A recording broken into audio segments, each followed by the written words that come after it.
We've got several different stories to cover from several different outlets, you guys. It's time for another episode of the World's Newsround. Let's go.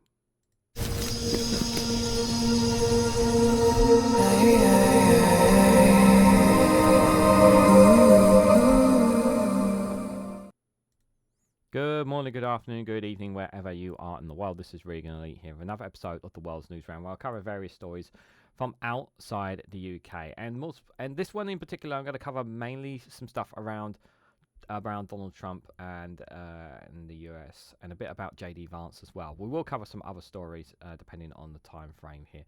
Just so you guys know, the date and time of this premiere video recording is on the 19th of July 2024 at 11 a.m. UK time. So I wanted to start with this news analysis here from the New York Times with the headline that Trump struggles to turn the page on American carnage.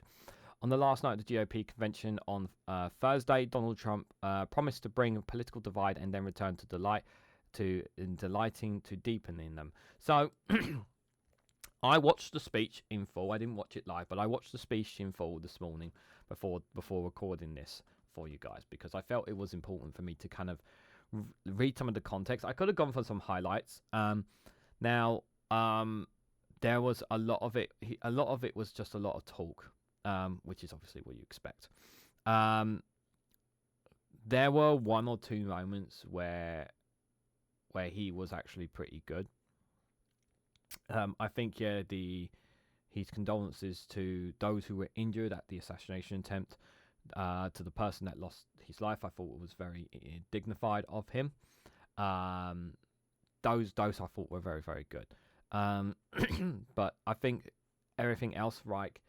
You know, he was saying that Americans, he's promising a lot of things. He's promising a lot of things, and you know, if you only listen to Republican conventions and listen to Trump and don't listen to any other side, it can sound very, very convincing. The speech can sound very, very convincing, but listening to that speech, I just felt there was a lot of it was just like, I'm just not buying what he's saying. I'm not buying what he's saying. Like he's promising a lot of things, and the thing is that he did. The problem is that a lot of it's lies, and that's the problem. And he doesn't like his lies being exposed, and that's the reality is. And if he comes to power, which I expect him to, you know, America is going to encroach. It's going to be less about the world and more about itself. It's going to be more, you know, NATO will no longer be the same, will never be the same again. Ukraine will fall to Russia. Gaza will probably cease to exist because Israel will probably wipe it out with the support of US. North Korea may turn on South Korea at any moment because it'll have the support of Trump. I don't know, because he obviously has close relationship with Kim Jong-un, as he said in his speech. So I don't expect that within his term to be no wars. There will be conflicts. He's saying there's not going to be any wars. There's not going to be any conflicts. I can stop everything, and it's just like have a very hard time believing that. So let's read this news analysis piece from the New York Times, guys, of what they said on them. So Donald Trump has long been a man undone by himself. He inherits his presidency and political campaigns with personal grudges, impulsive, and an appetite for authoritarianism. His casual approach to the rule of law, his unwillingness to accept electoral defeat, resulted in $83 million in penalties and nearly 3 dozen felony convictions and additional legal trouble ahead. Yeah, all the felony cases, all the cases against him are not by Democrats. They're all by the court system, the judges, the legal systems. But he's blaming it on Biden and the Democrats. It's nothing to do with them. He's the one who's broken the laws. That's the reality. But people buy into it thinking that it's because of them, because of the Democrats. But on Thursday night, with his right ear still bandaged 5 days after he was wounded by a would-be assassin bullet, Mr. Trump admitted a political cunning transformation. He opened his address by casting himself as a unity figure, promising to bridge political divides as he had long delighted in deepening. He mentioned President Biden by name only once, At brief moments, he struck tones more similar to President Barack Obama's message of hope and healing than to the dark version of America that Mr. Trump described in accepting his first two Republican presidential nominations. The discord and division in our society must be healed. We must heal it quickly, Mr. Trump said on the Republican convention final night. As Americans, we are bound together by a single fate and a shared destiny. We rise together or we fall apart. With the Democrats divided and polls tipping in Mr. Trump's favor, Republicans use their national gathering in Milwaukee to bask in that moment. In their view, Mr. Trump, twice impeached, repeatedly indicted, convicted, fined, and soon to be sentenced, appears on the verge of regaining control of the world's most powerful office. Yet, even in his speech designed to debut a new message, underscored Trump's challenge with discipline. He stuck to the script at the start, but as the clock ticked well beyond the 1 hour mark, he couldn't resist falling back to the kind of rambling. Unscripted diatribe that has long been his signature style. At more than 90 minutes, this was the longest Republican nomination address since at least 1956. Yeah, it was very long. When the American President Project at the University of California, Sandra Barber, started tracking the statistics on the GOP side. Mr. Trump's ultimate success will depend on whether the final 15 weeks of the campaign can he contain his self-destructive tendencies and temper his preference for vengeance and unpopular hard-right politics. Since voters reject him at the ballot box in 2020, Mr. Trump has embraced an increasingly unrestrained and radical version of conventionalism that has often bordered on authoritarianism. Last month, he framed his campaign as the final battle against his political opponents and told supporters, "I am your retribution." In October, he declared that immigrants were poisoning the blood of the country. A month later, on Veterans Day, he degraded anniversaries as vermin who needed to be rooted out. And in December, he said he'd like to be a dictator, but only on his first day back in office. And last month, Mr. Trump promised to appoint a special counsel, special prosecutor to target President Biden and his family. For a night that at least as such opening threats and naked variously imaginaries were largely absent from his address. Still, in a speech designed to place a friendlier face on Trumpism, the former president couldn't resist a handful of exaggerations and personal attacks on Democrats. He derided former House Speaker Nancy Pelosi as crazy Nazi, less than 4 years removed from the office, and he said America was already a nation in decline. He waxed hyperbolic about the immigration crisis, calling it the greatest invasion in history, and compared undocumented migrants to Hannibal Lecter, the fictional series killer and cannibal from the Silence of the Lambs. In fact, I'm the one saving democracy from the people of our country, said Mr. Trump, ignoring his role in setting off the January 6, 2021 riots by his supporters in the Capitol. Yeah, everyone forgets about that. They all forget about that. Unlike his speeches at so many of his political rallies, Mr. Trump largely downplayed the causes that have dominated his political life since leaving office. His false charges that the 2020 election was stolen and that the Democrats were weaponizing the justice system against him. I'm running to be president for all of America, not half of America, because there is no victory in winning for half of America, Mr. Trump said. According to close allies of Mr. Trump, much of the former president's newfound temperature was a result of a near-death experience at his campaign rally on Saturday. Privately, Mr. Trump has long been terrified of the prospect of being assassinated. Now, as president, he told his last two allies that he feared his killer would come from within his own administration, intelligence, or law enforcement agency. After narrowly escaping with his life on Saturday, Mr. Trump revealed a rarely seen level of reflection behind closed doors, as he talked to advisors about his legacy, about how he will be remembered by his grandchildren.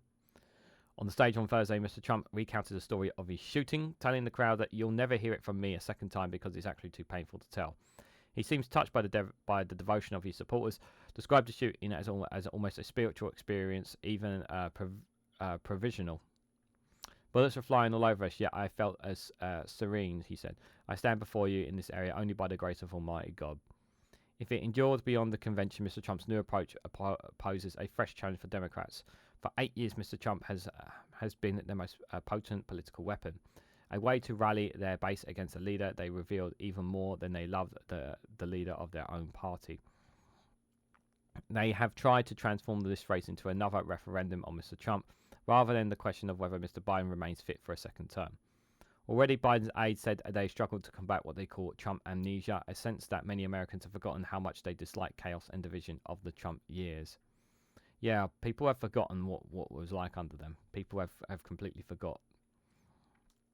The speech was capstone to what has been a strikingly effective convention for Republicans.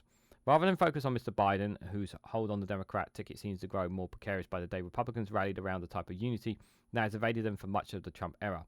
They devoted the week to recasting the former president as a devoted grandfather, caring friend, and compassionate leader. Republicans portray their party as a kind of big tent of ideas, with speeches from a top union leader to pro-business Republicans, conservative insurgents, and established politicians. It was a sharp departure from a party that spent decades revolving around the whims and views of one man, but a singular, limitless test of loyalty remains in place. Republicans who have crossed the former president have retired, been defeated, or have been forced to embrace his agenda. The result is a purified party that is fully embraced an unadulterated strain of Trumpism that prioritizes winning over transitional conservative ideas. On the convention's opening night on Monday, Mr. Trump appeared to be almost overcome by emotion when he entered the hall for the first time, seeming to fight back tears amid the roar that greeted him from his supporters. It was a noticeable moment from a man who built a political brand on populist rage, who views vulnerability as a weakness. As the event came to a close on Thursday, the former president tried to draw on some of his new feelings to describe America's true potential and pivot away from the American carnage, the bleak theme of his inaugural address. For as long as our energies are spent fighting each other, our destiny remains out of our reach, he said. We must take that energy and use it to realize our country's true potential and write our own thrilling chapter of the American story. But after 8 years in the spotlight, it will most likely take more than a meaningless hour and a half on stage to determine which story and which version of Mr. Trump's America would remember. It was an interesting speech. There were times where you saw the humility of him, but you know, his history speaks for himself, and this is the thing, guys. His history speaks for himself. That's the part that really sticks in my mind here. It really does stick in my mind. The history and past comments, past speeches, and his past actions are what speaks about him.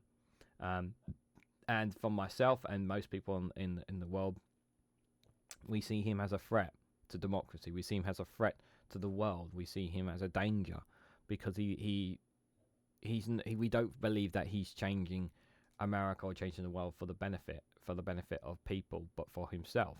That's how we see it. People may disagree, but that's how we see it. But it was an interesting piece for sure by the New York Times. Another person that has given their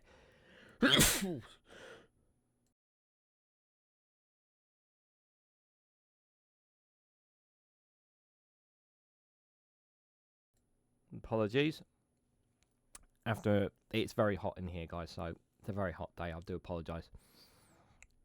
Another person who's giving their endorsement is wrestling legend Hulk Hogan. Let Trump-o-mania make America great again. Hulk Hogan rips off his shirt in a wild RNC speech. Hogan gets blown a kiss by Trump as he appeals to Trump-o-maniacs in Milwaukee. For those who don't know, Hulk Hogan is a racist. He's a proven racist.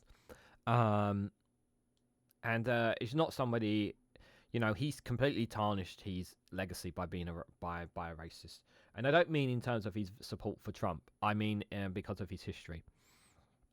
Of what he has said about black wrestlers, about black people in the past. No, those comments show the kind of person that he is. That's why he doesn't have the credibility that he used to have.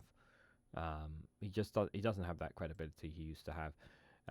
Well, I'm going to play with you what he says here. And yeah, it's up to you what you want to make of how Donald Trump, his family was. I just realised I got my headphones not plugged in, guys. 1 second. I've already listened to it, but yeah, it's yeah. Let's just listen to what he says anyway. How Donald Trump, his family was compromised. When I look out there and I see Donald Trump, I think about how his business was compromised. But what happened last week when they took a shot at my hero and they tried to kill the next president of the United States? enough was enough. And I said, let Trump-o-mania run wild, brother. Let Trump-o-mania rule again. Let Trump-o-mania make America great again.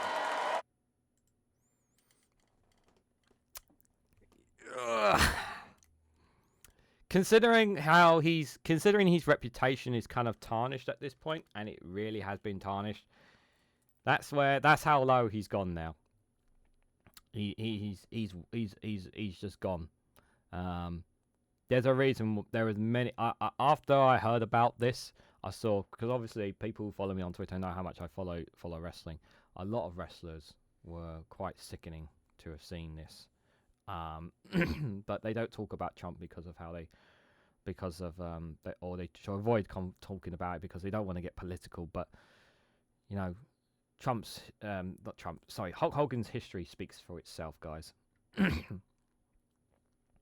The wrestling icon Hulk Hogan fired up an excited crowd with his WWF antics and references at the Republican National Convention in Milwaukee on Thursday. The former reality star called on voters to support Donald Trump, another veteran of reality TV, as he led the crowd chants of USA, USA, and hammered it up for the cameras. Talking to the stage in his wrestling theme tune, Real American, Hogan wore, "Let me tell you there's something, brother." This is one of the catchphrases, one of his biggest catchphrases during the professional career. They took a shot on my hero. Yeah, we said that already. As he spoke, he threw off his jacket and tore into his, revealing the Trump shirt underneath. Hogan was one of many hype acts booked during the final night of the RNC. He was followed by both Kid Rock and USC President Dana White. That's, yeah. Yeah, so you can comment on what you feel about them in your own opinions, guys. Remarking on the atmosphere in the convention, Hogan said, "You know something, I came here tonight. There was so much energy in the room. I felt maybe I was in Madison Square Garden getting ready to win another world title. The vibe was so intense. The energy was so crazy, it felt like I was going to press that no good sticky giant over my head and slam it to the mat, brother." A reference to his famous body slam of late wrestler Andre the Giant, who shared an on-stage rivalry. Yeah. He continued, "Over my career, I've been in the ring with some of the biggest and baddest dudes on the planet. I squared off against warriors and savages." Even as I said that, he added, "All you criminals, all you liars, all you scumbag, what you going to do with Donald Trump? All Trump-o-maniacs, one on you, brother." Hogan, whose real name is Terry Bell, is also known throughout his wrestling career for flamboyant moves and acting in the ring. He spoke of his wrestling days tag team with Macho Man Randy Savage, before calling Trump's partnership running mate JD Vance the greatest tag team he'd ever seen. Oh, why do you say that? This man believes women. This man is sexist. JD Vance is sexist. He believes that women that should not have a right to control their own bodies.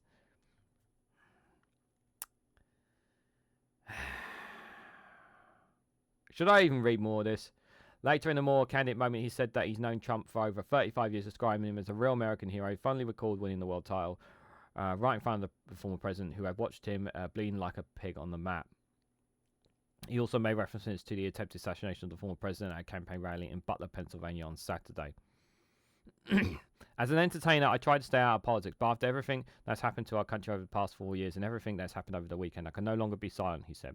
I'm here tonight because I want the world to know that Donald Trump is a real American hero. I'm proud to support my hero as the next president of the United States.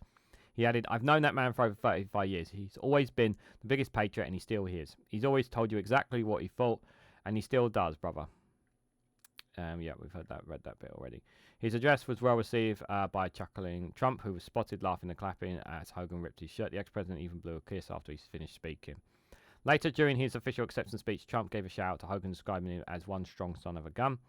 "I know about entertainment, but when he used to lift a 350-pound man over his shoulders and a bench press over his two roles in the audience, I said maybe entertainment, but he's one strong of a gun," Trump said.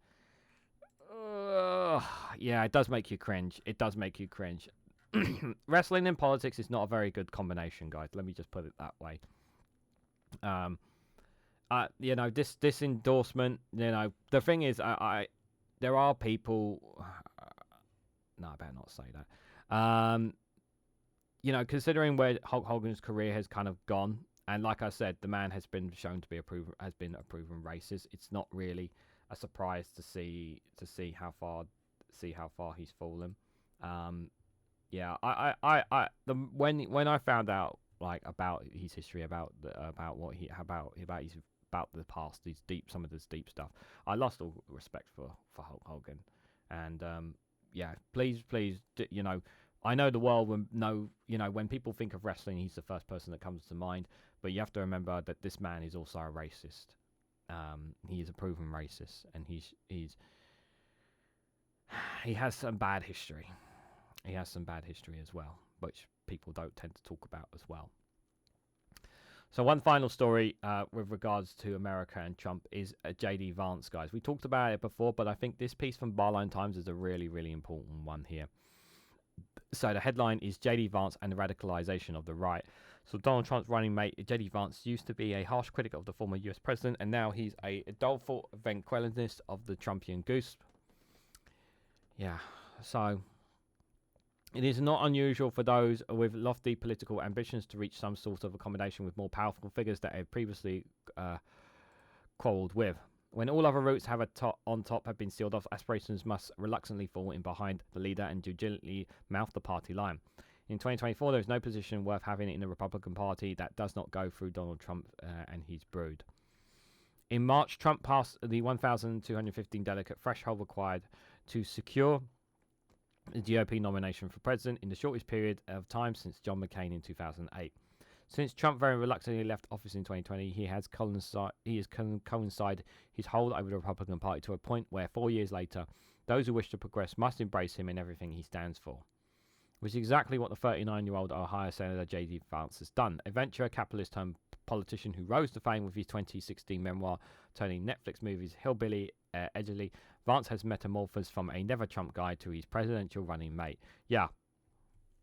He is just as much of a liar as anybody else. Like this, he was a never-Trump guy, and now he's literally his running mate. That speaks volumes about the kind of person he is.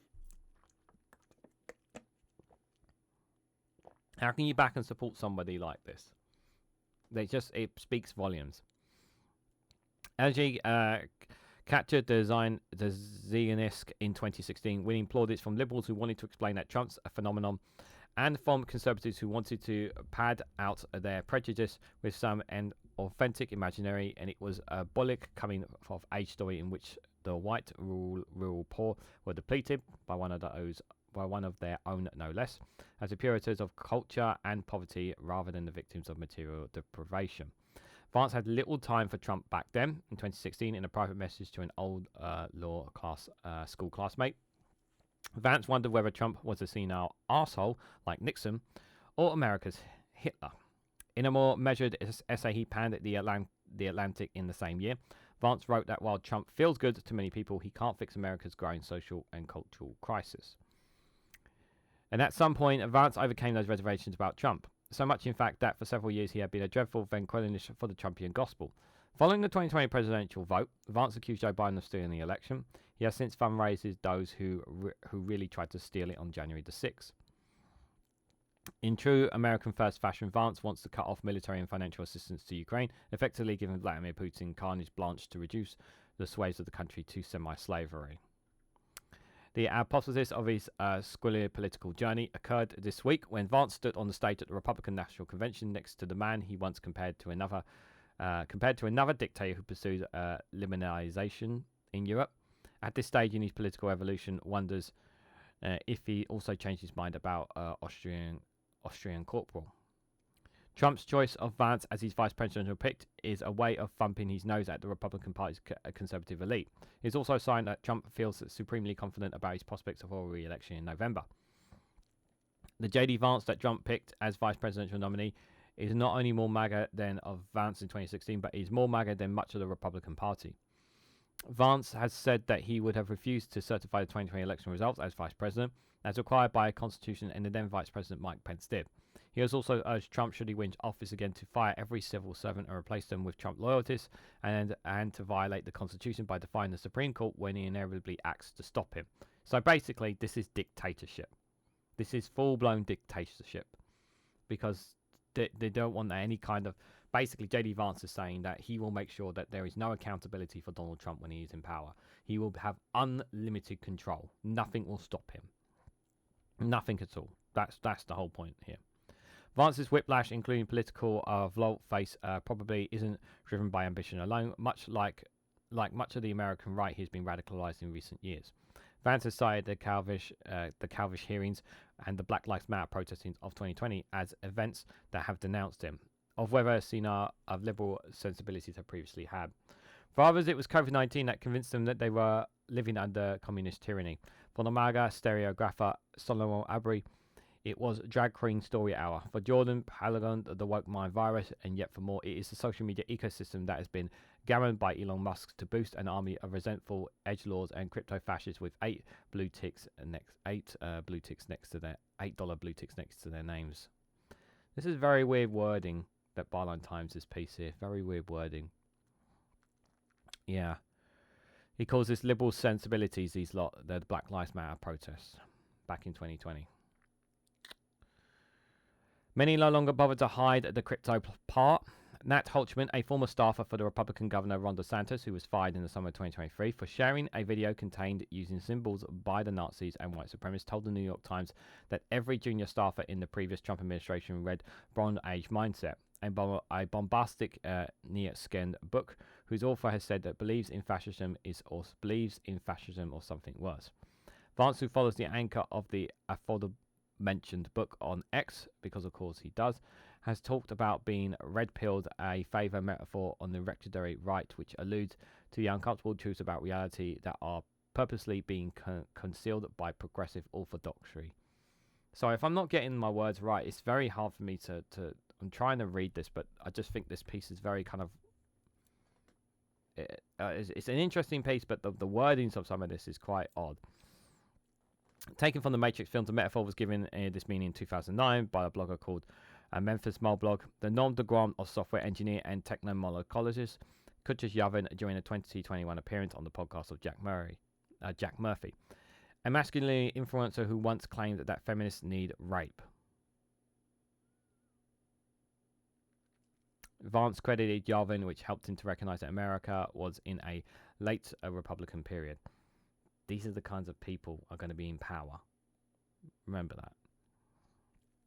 Yavin, whose writing is an intellectual mix of philosophical waffle, supercilious elitism, and scientific racism, is contemptuous of democracy, in which he describes as an ineffective and destructive system of governance. Yavin would prefer it if the demos were replaced by a CEO as a sovereign. The state effectively would turn into a business which owns a country. He too called on Trump to carry out a very illegal coup in January 2021 in order to steal the election back. Yavin has called on Americans to get over the dictator philophobia and described some humans as more suited to slavery than others. Yet these pitiable summerlocations could be dismissed as the important fantasies of a crackpot. Were it not for Yavin's influence over both Vance and the billionaire classes, has started to act in its own reservations and about democracy. Whoever wrote this piece really picked some very weird words to it. In a 2016 article, the Brexit Hart News, the far-right provocateur Emilio Yiannopoulos described Yavin's writings as first shootings of a new conservative ideology. What Yiannopoulos failed to mention is that these shoots were being watered by the libertarian billionaire Peter Thiel. The PayPal and Platini co-founder was an early investor in Yavin's stamped-up Telegon and would go on to donate millions to pro-Trump Republican politicians, including 16 federal-level Republican candidates, whom Thiel donated $35 million during the 2022 election cycle. The most prominent of these was J.D. Vance, who spent several years working with Thiel as a hedge fund investor, and to whom Thiel contributed $10 million during Vance's efforts to secure the censorship in Ohio. In his 2021 book, The Condrillion, The Peter Thiel and Silicon Valley Pursuit of Power, the journalist Max Shovin described Yavin as a house political philosopher and Thiel's budding movement. In 2016, Yavin informed Yiannopoulos that he had been coaching Thiel and that two of them had watched the 2016 election together at the billionaire's house. Like Yavin, Thiel had made a number of anti-democratic utterances in the past. I no longer believe that freedom and democracy are compatible, he wrote in a 2009 essay on being libertarian. He also talked more recently about being partial to a Nico-Skepticism, Bronze Age pervert-type perspective. Statements like these, along with donations to socially conservative politicians, might seem at odds with Thiel's professional liberalisation. However, it isn't really that deep. Teal and Yavin believe in an authoritarian model of society whose starting point is the aim supremacy of any rich person. Teal's idea of liberty is that the capitalist class should be free to do as it pleases. Both men see the masses as too stupid for self-rule because they occasionally vote for restrictions on capitalists. Like I said, they want all the control. This is dictatorship. This is control over the masses. This is what they want. The techno-liberalisation of the billionaire class may sit in an uneasy alliance with the hillbilly populace and his speculative calls for anti-trust crackdowns and higher minimum wage. But movements of the radical right have always been characterised by coherence and internal inconsistencies. What unifies the various MAGA factions are hatreds and grievances as well as common enemies. Liberal democracy, dismantling that is enough to go on at this stage. James Bloodworth written this. Some of your words, James, are very, very weird. Is a good word to describe it.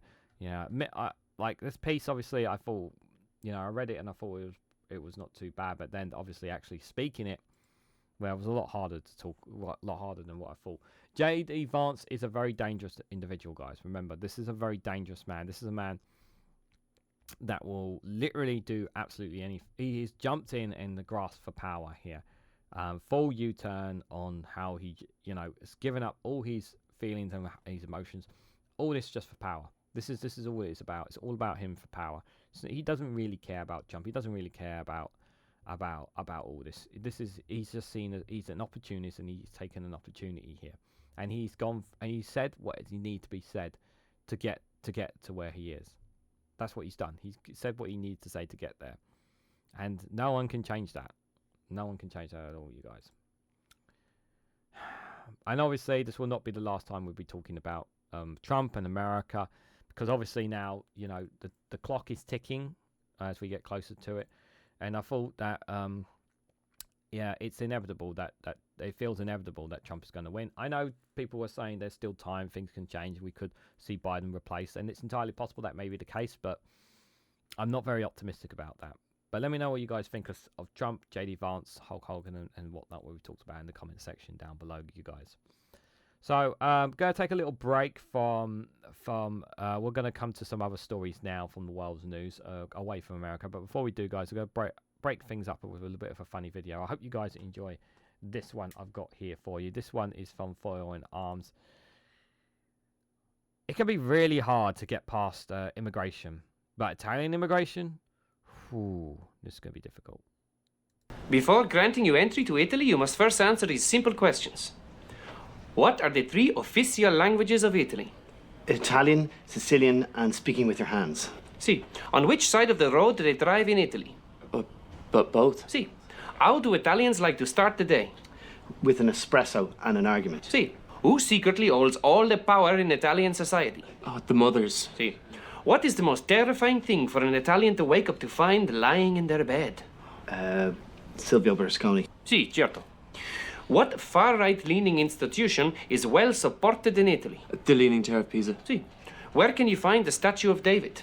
The LA Galaxy Stadium in Los Angeles. See, name the beautiful, saucy yet complex Italian dish Italy is famous for. Monica Bellucci. See.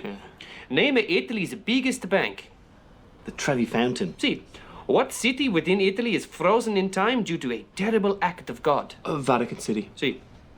What sentimental item do most elderly Italian women keep in their homes? Their middle-aged sons. Sì, certo. I think I'll move out someday. What can erupt in Italy at any time? Football violence. What is the national sport in Italy? Diving. Where in Italy are you most likely to be robbed? In a taxi. Finally, where are tourists in Italy required to observe local customs? When in Rome. See. Unfortunately, your visa has been declined. What? Oh. See.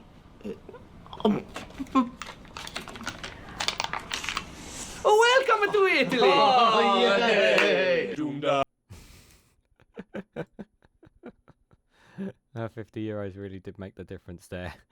Foil Arms and Hogs YouTube channel, guys. Make sure you check out all their content there. That was getting past Italian immigration for those who want to check it out for themselves, guys. I hope you guys didn't find that funny. That was a much needed funny story, considering the doom and gloom that we are all facing coming before us over in America. But guys, just before I do, I just want to say a big hello to the gang behind me. They are here. Ollie, Pingu, Cash W are here, and the orb has formed in all of its glory. So make sure you support them, guys, as well as you support me. If you haven't already, please hit the like button. We greatly appreciate. Share it across social media so others are notified of this video. And if you haven't already, please consider subscribing, because it really does help support the channel. So let's go to the next one, guys. So this one is from Al Jazeera. So how the Israeli settlements are taking over the West Bank as Gaza war rages. Ahead of the key ICJ ruling on settlements, here's a look at how much the West Bank and land Israel has grabbed since October the 7th and how many Palestinians have been forced to flee their homes. So despite everything that's happening, guys, despite the frustrations, what's happening? People's homes are still being taken. People are still being pushed out, forced out of places, illegally against their will. In the West Bank, Israel settlers are coming in, still taking them, and the world continues to not talk about it. It still becomes a blind eye, and apparently it's all fine, according to the world. We don't talk about it. But even with these international courts and whatnot kicking and screaming about it, Israel just continues to ignore it. They just continue to ignore it and just keep doing this. And it's wrong in every single way. Not just since October 7th, before then, they've been doing this as well. But it ramped up after that as well, which is the frightening thing. So as Israel carries out devastating war on Gaza, settlers are exploiting the lack of global attention on the occupied West Bank to expel Palestinians from their land there. The International Court of Justice, the world's highest court, will rule today. So this has been recorded this morning, so I won't know the outcome at the time of this recording, whether Israel's occupation on the Palestinian territory is illegal, a move that could outrage Israeli settlers and the broader settlement movement. Settlers have been particularly involved on the far right of Israel's finance minister Benjamin Smotrich and the national security minister Imran Ben-Gvir, both of whom have pushed to expand settlement in the West Bank, which violates international law since entering government in 2022.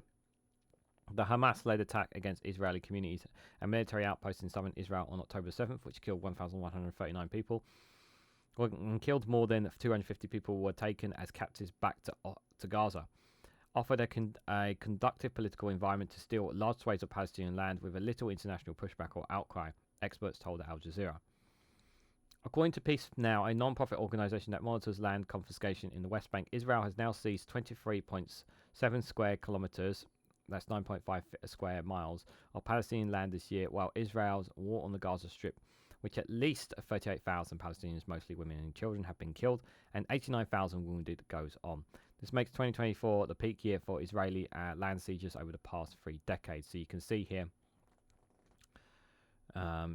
yes, this is from the source Peace Now for those. So this is Israeli's legal siege of Palestinian land in 2024. Israel had illegally claimed 23.7 square kilometers, as said, and you can see there, obviously, it's gone up in terms of how much land that they have taken.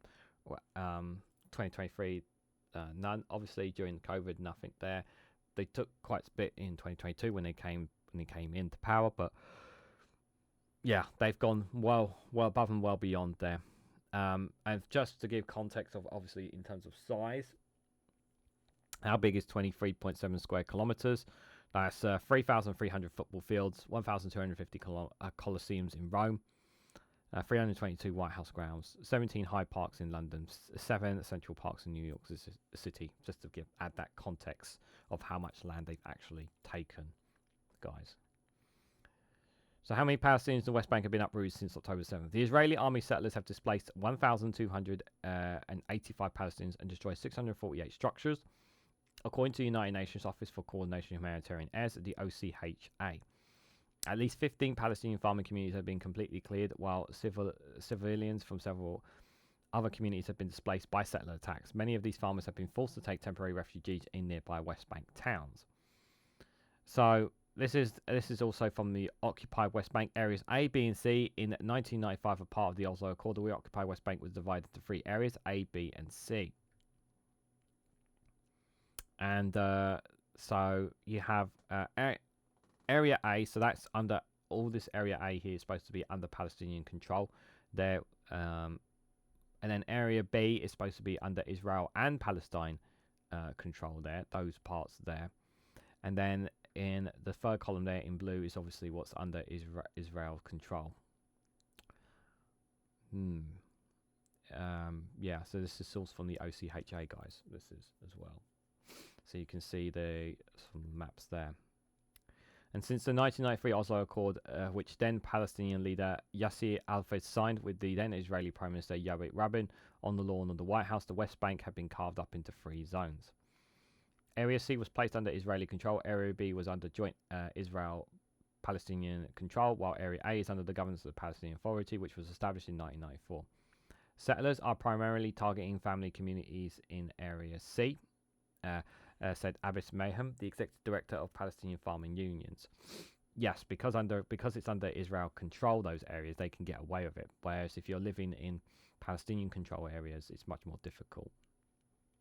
Most of the ethnic cleansing is happening in Jordan Valley against livestock farmers, he told Al Jazeera.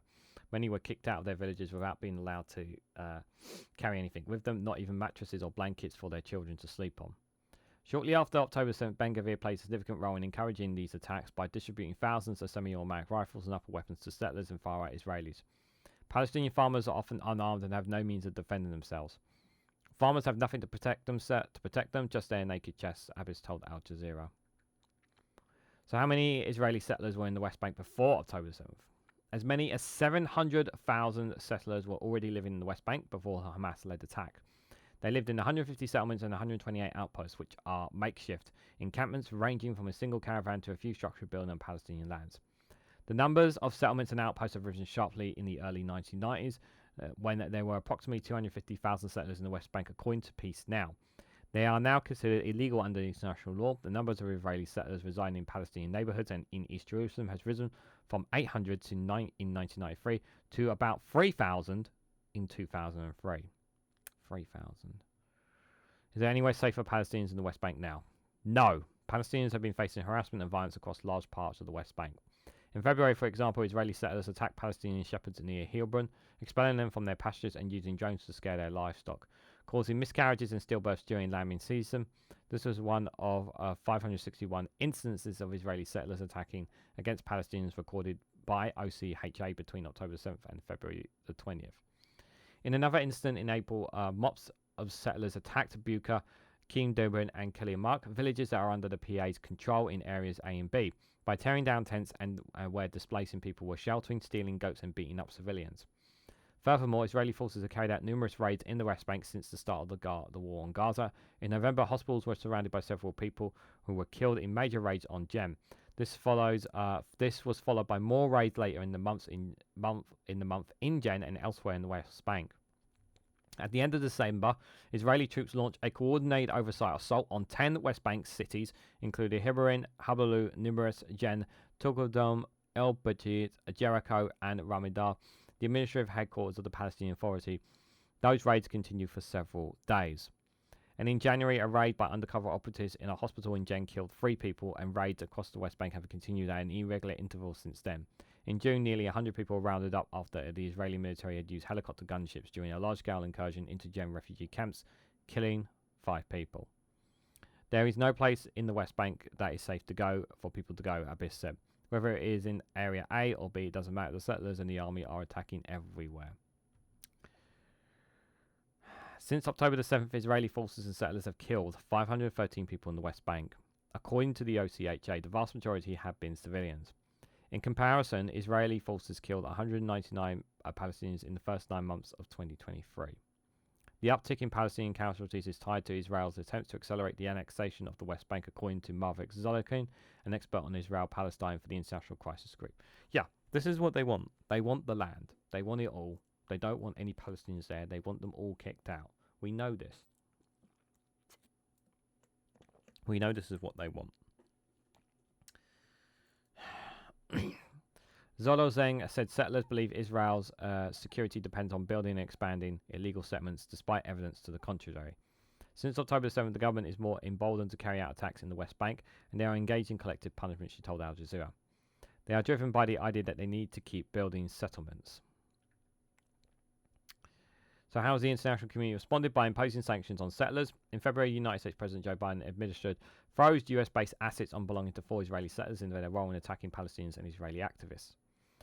On July the 11th, US imposed additional sanctions on 3 more Israeli settlers as well as 4 Israeli outposts. Sanctions freeze all assets held by those targeting areas under US jurisdiction. Later in the same week, the European Union announced similar sanctions on several settlers and settlers in entities. The sanctions froze their assets and blocked them from receiving any transactions directly or indirectly. The sanctions on individuals and illegal outposts set an important precedent, according to Israeli Palestine expert Omar Rokin from the Middle East Council for Global Affairs think tank in Doha, Qatar. However, Roman said that the sanctions are not enough to thwart Israel's settlements expansions. He advocates for sanctions against Smotrich and Ben Gvir, echoing the views of Israeli and global human rights groups. Confiscating Palestinian land is a process that has been in motion for over 100 years, whereby Palestinians have been steadily pushed off their lands by Zionist movements, he told Al Jazeera. But these guys, Smotrich and Ben Gvir, are specifically dedicated to that goal. Their position is to dispose Palestinians entirely. How many more illegal settlements are being built on the West Bank? On May the 29th, the Israeli Army Civil Administration, which established in 1981 to oversee all civil matters for Israeli settlers and the Palestinian residents in Area C of the West Bank, handed over control of building regulations and the management of farmland, parks and forests, among other things, to the Settlement Administration by Finance Minister Bengal Smotrich. The move gave Smotrich the authority to accelerate approved settlements construction while ramping up demolitions of Palestinian homes. In addition, Smotrich warned that he would pressure Israeli Prime Minister Benjamin Netanyahu to annex the West Bank if the International Court of Justice rules that Israel's occupation is illegal. In late June, Smotrich approved 5 Israeli outposts after the decision by Norway, Ireland and Spain to symbolically recognise a Palestinian state alongside Israel.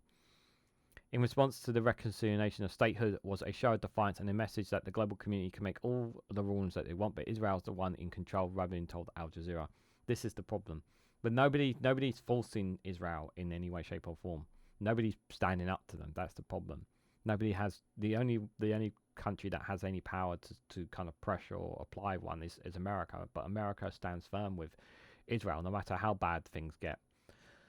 Smotrich has also threatened to annex the West Bank in retaliation for the PA's unilateral efforts to gain reconciliation for a Palestinian state, as well as for seeking arrest warrants from the International Criminal Courts against Israeli leaders implemented in the war crimes in Gaza. Ramin added that Israel won't stop removing Palestinians in the West Bank or carrying out genocide in Gaza unless the global community mobilizes against Israel. There needs to be a massive mobilization of patriots against Israel. That is the only way for there to be any movement towards a political resolution, he said. Yeah, unless there is a global movement to do it, nothing is going to change, guys. Nothing is going to change. This is a very good piece here by Al Jazeera, highlighting the damage here that's going to be taking place, and it is a great deal of damage. That is for sure. I'm very much concerned about the future of it, because every single day, guys, and I always try to say to people, put yourself in someone else's shoes of what it is like to have your home literally taken from you. You know, the home you live in right now, and somebody just comes in, kicks you out, you know, not even giving you a chance to breathe, nothing. You just get kicked to the curb. There's no one you can go to. There's no legal system. You can't go to the police. You can't do anything. You're just told to go, and you don't have any say whatsoever.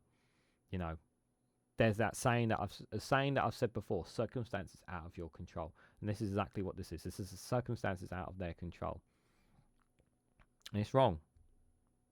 And we know it's wrong. I don't know when or how it's going to get solved, but I do fear that the West Bank is going to completely fall into the hands of Israel as time goes on.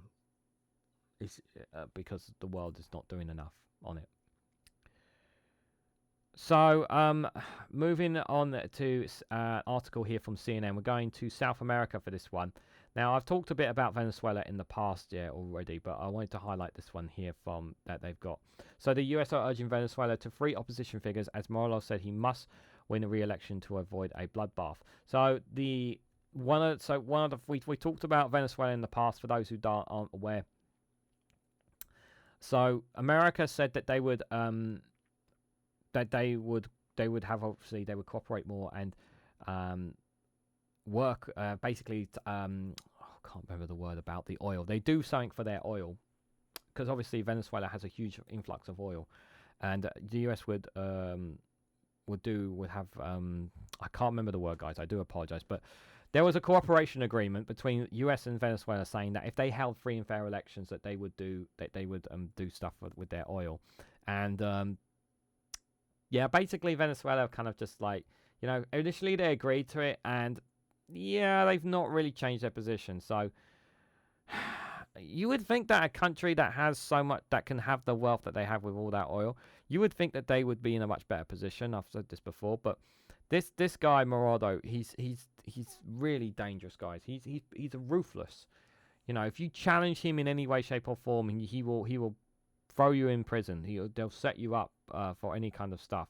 It's really, really bad stuff, guys. It really, really is bad. He's a very dangerous person. So the United States has raised concerns about the recent arrest of Venezuelan democratic opposition figures ahead of the country's election this month, as authoritarian President Nicolas Maduro told his supporters that he must win at the polls to avoid a possible bloodbath. If they do not want Venezuela to fall into a bloodbath, into a fractious civil war, the ruling party must win the presidential election on July 28th. Maduro told a campaign event at Carlos on Tuesday. Only a win for his party would ensure peace in the country, Maduro said, adding that expects irreversible results in his favour. CNN has reached out to Maduro's office for further comments on his statements. Maduro's remarks come as his government attempts to cling on to power for another 6 years, while facing a credible challenge from opposition candidate Eduardo Gonzalez Ultra. Many experts believe the opposition has a real chance of pushing Maduro out of office. In the run-up to the vote, Venezuela has unjustly detained democratic opposition figures, civil society members, and journalists, according to the U.S. State Department, which called for their release in a statement on Wednesday. Strongman Maduro has been in power for more than a decade, having assumed the presidentially following the death of his predecessor Hugo Chavez in 2013, during which time his government had been often accused of rigging votes and silencing the opposition. In a 2018 election that returned Maduro's office was largely boycotted by the opposition. The poll was described as legitimate by an alliance of 14 Latin American nations, Canada and the United States, and as a farce by the Organization of American States. There was hope that the 2024 election might be different after Maduro promised Washington last year a historic agreement that would hold free and fair elections in exchange for sanctions relief. Yeah, this was the big thing that they were hoping for, but yeah, he's kind of turned his back on that. However, more recently, the opposition has accused him of re-engaging on that pledge. Two opposition candidates, Marina Colamacho and Cola Yolis, have been barred from running, while a report this week by a human rights group suggested there have been a spat of arbitrary detentions since the beginning of the campaign season on July the 4th. Human rights NGO Liberes da Paz reported on Monday there have been 71 arbitrary detentions in the first 10 days of campaigning.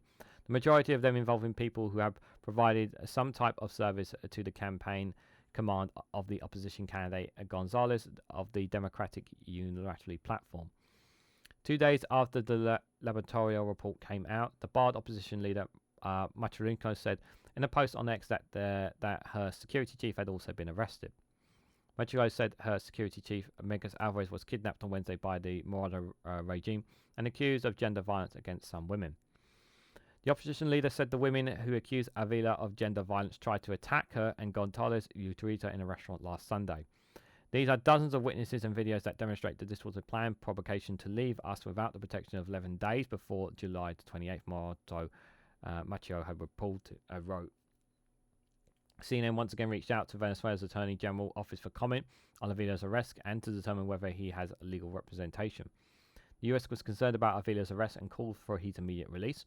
The State Department spokesperson said on Wednesday, the US has also urged Venezuela to release all those who were unjustifiably detained during the presidential election campaign. Costa Rica, Ecuador, the Dominican Republic, and Panama meanwhile call the Venezuelan authorities to guarantee that elections are free, fair, and transparent in a joint statement released Wednesday by the Alliance of Development in Democracy. CNN has asked the Venezuelan Foreign Ministry for a response to their joint statement. Maduro is one of 10 candidates vying for the presidency. However, several of them have a minimal support and are viewed by the main opposition as government allies. Yeah, this is the man who I think the election is going to be rigged in his favour. If I'm absolutely honest, I don't. We're about 9 days away from this election, and I don't see these figures being released. The opposition figures being released. I think the election is going to be rigged in his favour.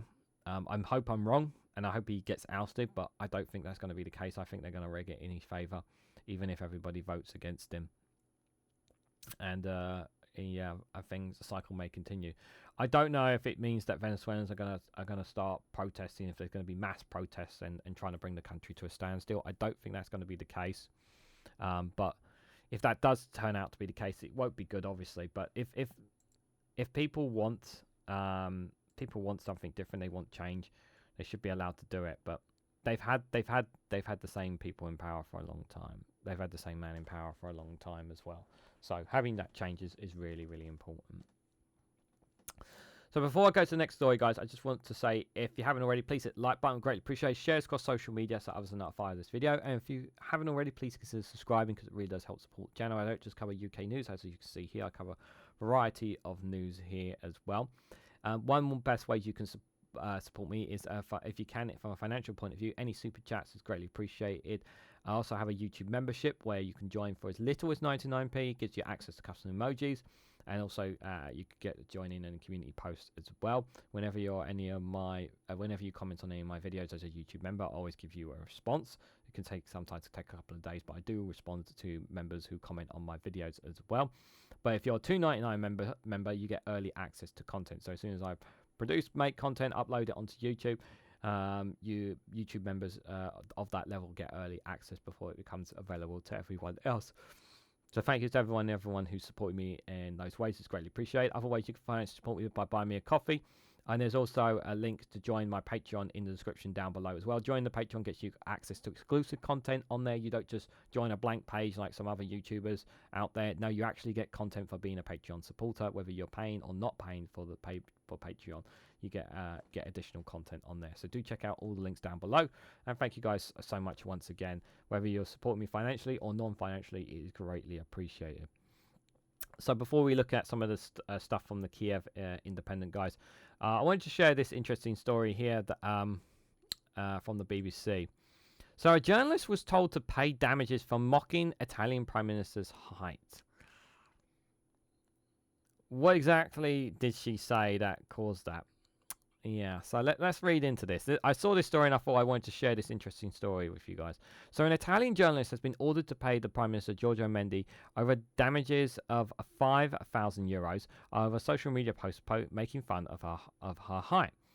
A judge ruled that two tweets by Juliana Cortez, who has also handed a suspension fine of €1,200, were defamatory and amounted to body shaming. It followed an exchange in which Mr. Cortez described Mr. Meloni as a little woman and told her, "I can't even see you." It's one thing for just being somebody behind a keyboard doing it. It's another when you're an actual journalist.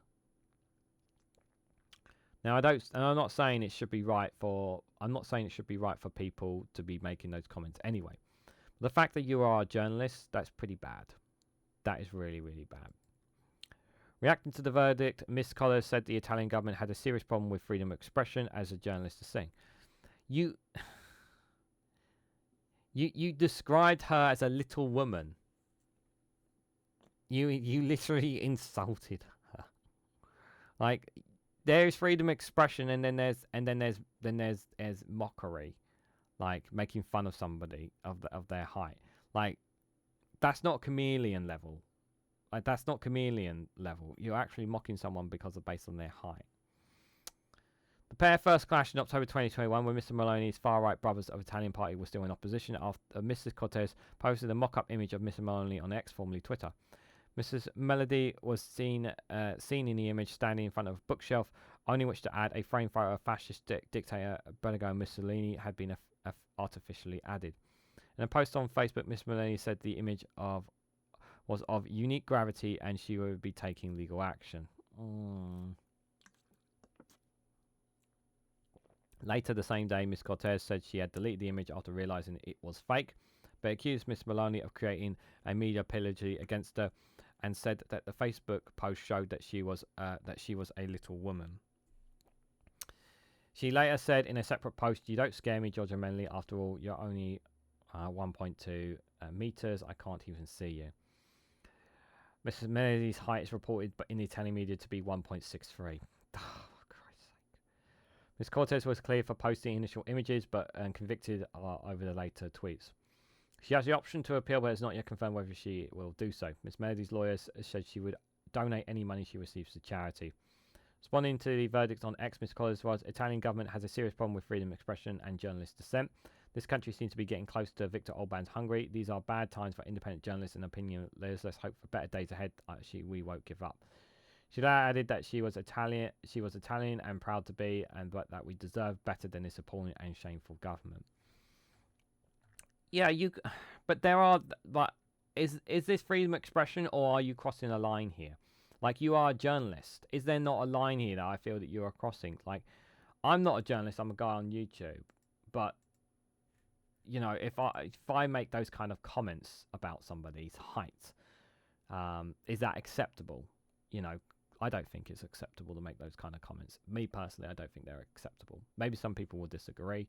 Maybe think, yeah, that might be like they're being harsh on the journalist there, but it comes across to me as like aren't you supposed to be a journalist? You're supposed to be, you know, you're not supposed to be biased.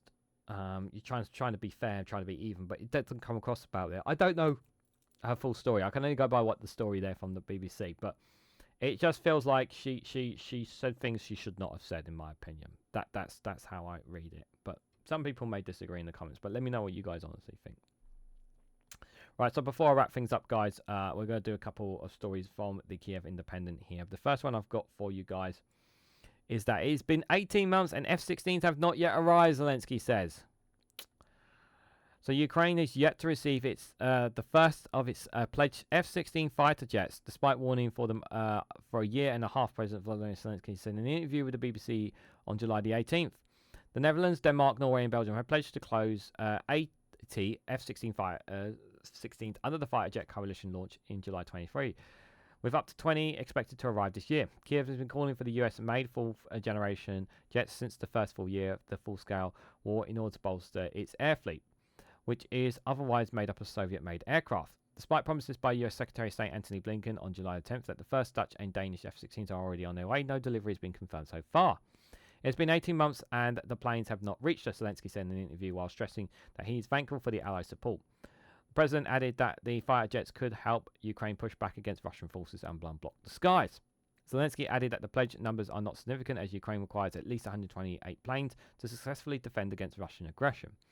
Although some defensive experts do not expect F-16 to become game changers in the war, the jets may strengthen Ukraine's air defense capabilities and shield the country's population centers from Russian daily bombardments. The Navy commander Oskar Nafkursky said that the upcoming delivery of F-16s to Ukraine will challenge Russia's full dominance over the skies of the skies and the Black Seas. Denmark and the Netherlands indicate that they would allow Ukraine to strike with F-16s inside Russia, although Copenhagen said such a move would depend on the circumstances. Yeah, we've spoken about that before, whether they would or wouldn't, depending on that one there.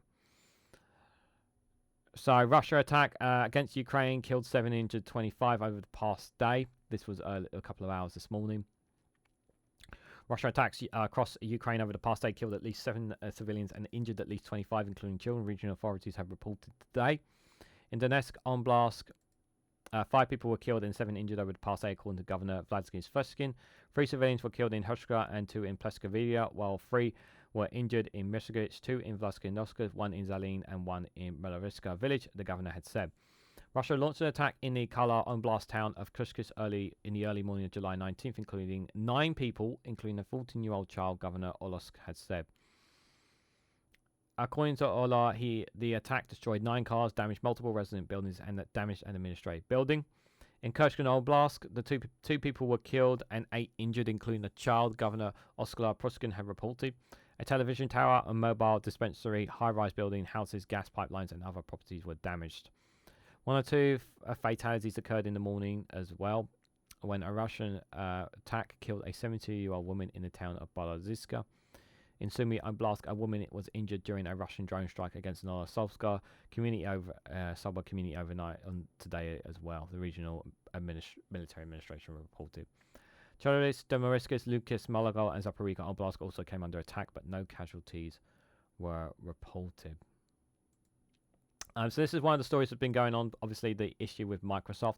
So global TV outage affects Ukrainian banks, so they've been affected by the global outage that's been taking place as well. A global outage in IT systems affected Sense Bank, one of Ukraine's largest banks, and Vodafone Ukraine in the morning as well. News emerged early on July 19th that airports were facing their IT systems, leading to delays to flights from cities such as Berlin, Sydney and Edinburgh. Problem appears to spread to other systems, with Sky News in the UK unable to broadcast live, while the Polish port of Glushkin requires carriers not to head to the port terminal until the issues were resolved. The problem with cybersecurity software CrowdStrike used on Microsoft systems is thought to be the cause of the outage. Sense Bank, one of Ukraine's largest banks, reports that its apps were not functioning on the morning of July 19th due to an unplanned technical outage. The bank announced at 11 a.m. local time that the cause of the incident is the global IT failure related to the interaction of CrowdStrike's antivirus and Windows, but the issue had been successfully resolved and the app is working as usual. Vodafone's Ukraine reported that some Vodafone subscribers in all regions of Ukraine experienced difficulties in receiving service during the morning due to the failure in the work of the global information systems. IT specialists quickly responded to the situation, and from 9:20 a.m. local time, the services was gradually restored, the company said.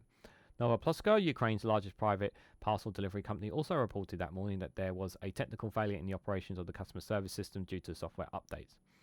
An hour later, the company announced that all client system services have been restored. Nova Pluska did not provide further detail cause the outrage. Yeah, so this is not just here. This was a global issue that was happening. I'm sure people will report. I may have a short video on it as well. On there, I'm just seeing if there's anything more to add. The Russian drone injures 2 medical workers in Kursk blast. This was literally just about not too long ago as well. 2 medical workers were injured in Kursk blast on July 19th after a Russian drone dropped explosives on their vehicles, the regional military administration had said. A 32-year-old paramedic and a 63-year-old driver suffered contusions, blast injuries and brain injuries, the statement read. Both victims are being provided medical attention and are in condition of moderate severity. The administration did not specify the location of the attack. Medical workers and facilities have been reportedly targeted by Russian forces throughout the full-scale war. Between the outbreak of the full-scale war and April 2024, the World Health Organization has documented 1,682 attacks on healthcare facilities in Ukraine, resulting in 128 deaths and 288 injuries among medical personnel and patients. According to the WHO, ambulance workers and other health transport personnel face especially high risks, being 3 times likely to be injured or killed compared to other healthcare workers.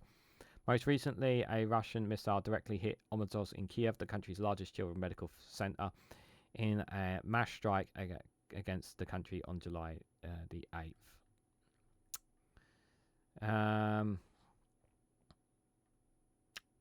And last one here. Ukraine aims to end the hot stage of war by the end of 2024, Zelensky has said here. So this is still being updated, but I'll just read a bit of this. With the support of partners, Ukraine could try the end of the hot stage of the war with Russia by the end of the year, President Vladimir Zelensky said in an interview with BBC. I believe that if we are united and follow, for example, the format of the peace summit, we can end at the hot stage of the war. We can try to do it by the end of this year, Zelensky said. Russia was not invited to the Global Peace Summit held in Switzerland in June, but Kiev said it wants to invite a Russia representative to the follow-up conference. Ukraine hopes to present Moscow with a peace plan to develop jointly by the summit's participants. No, this is a waste of time. We know it's a waste of time. We know what Vladimir Putin's position is. His position is that the concessions that they want is something that Zelensky just will not budge on. And here we go. Russian foreign minister rejected to participate in the second summit. The world must exert pressure on Russia and force it to consider a diplomatic settlement, the president had said. It doesn't mean that all territories are won back by force. I think the power of diplomacy can help, Zelensky said, adding that weakening Russia on the battlefield will give Ukraine a more adventurous position in negotiations. But putting pressure on Russia, I think it's possible to agree to a diplomatic settlement. Kiev and Moscow have not yet led direct negotiations since unsuccessful talks in early 2022. Speaking a day ahead of the Switzerland summit, Russian President Vladimir Putin said that a condition for peace negotiations, Ukraine must fully withdraw from the 4 partly occupied oblasts that Moscow illegally annexed in 2022. Kiev rejected this demand. And in turn, Kremlin has rejected Ukraine's key condition in Zelensky's 10-point peace formula on the full withdrawal of Russian forces. The Republican nominee in the presidential election, Donald Trump, has repeatedly pledged to end the war within 24 hours, which could, according to some reports, including forcing Ukraine to cede territory. Hungarian Prime Minister Viktor Orbán, whose country is considered the most Kremlin-friendly EU and NATO member, met Trump as part of his self-styled peace mission in Florida, claiming that the US politicians will quickly demand that Ukraine hold peace talks with Russia if he is re-elected. Commenting on Trump's potential return to the White House, Zelensky said that dealing with him would be hard work, but we Ukrainians are hard workers. Trump has criticized aid for Ukraine in the past, and his sway over the Republican Party contribute to delays in US assistance earlier this year. Yeah, he made it very difficult for America to get, for Congress and Democrats to get aid into them, and he's gonna make things much more difficult for Zelensky. That is for sure. But this conflict is nowhere near, as of right now, nowhere near over, you guys. It's really, really bad. That is for sure, you guys. It's not good. It's not good. Obviously, we will see what happens with how this will affect Ukraine come when the US elections are said and done. But at the moment, obviously, everyone is still trying to give supplies in.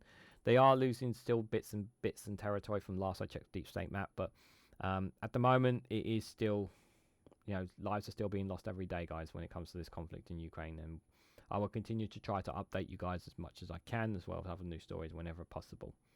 So, guys, just before I head out, I thought I'd do one more funny video for you guys, just to have a little bit of humour for this.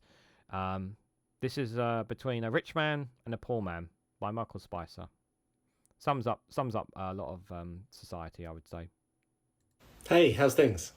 I can't pay my rent and I haven't eaten in 3 days. How are you? Oh, rocking and rolling.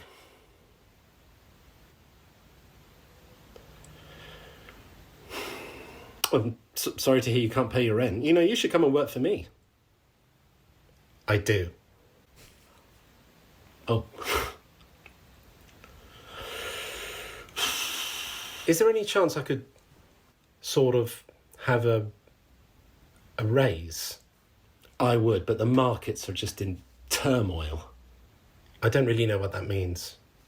It means you can't have a raise. Right. Oh, but here's the thing. This will take your mind off it. Take a look at that. What is it? That is a swimming pool suspended between two of the apartment blocks that I own in central London. I mean, how cool is that?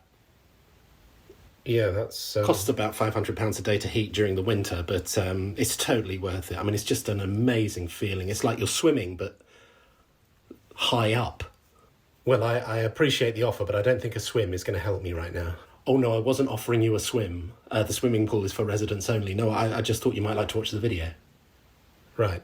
I mean, this video has gone viral. And here's the amazing thing. The eggheads in my social media department, they've monetized this clip. So I get £1 for every view, and it's already on 50 million views. Right. So could I have some of that money, or...? No. Sums up society, doesn't it? Between the rich and the poor. Really does sum it up, doesn't it, you guys?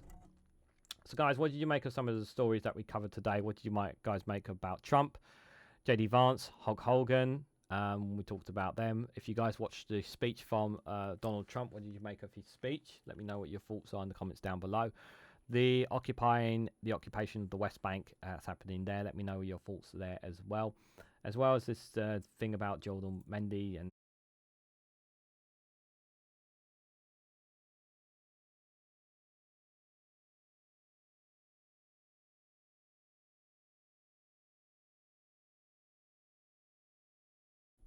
now, I don't know why it would not turn back on. Sorry about that.